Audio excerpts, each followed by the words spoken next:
Birth trauma. What is it? It's not what a lot of people think, and it's not anything that I had actually heard of until I actually had my first birth. So according to pregnancybaby.org, birth trauma is distress experienced by a mother during or after childbirth. While trauma can be physical, that's typically like birth injury, it is often emotional and psychological.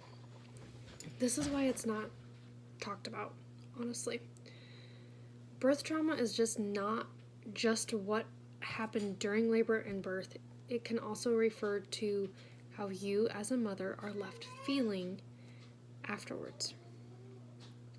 Sometimes the effects of the birth trauma can emerge and continue for quite a while after you gave birth. So for me,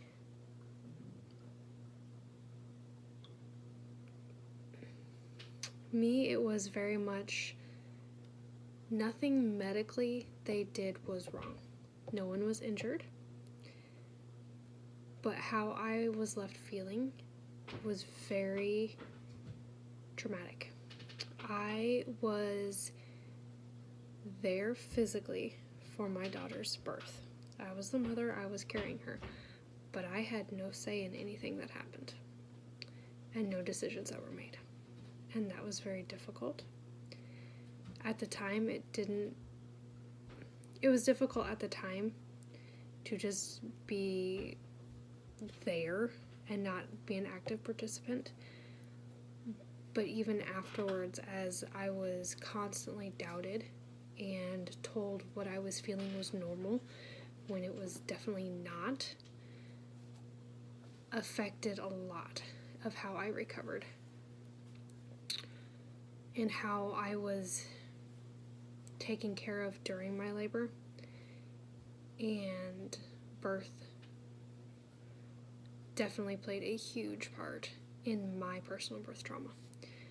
So this is a class going over the tips that not necessarily the tips, but what I went through to heal from that trauma.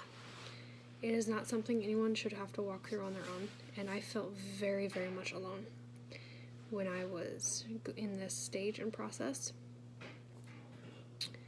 And I don't want anyone to ever have to walk through that by themselves.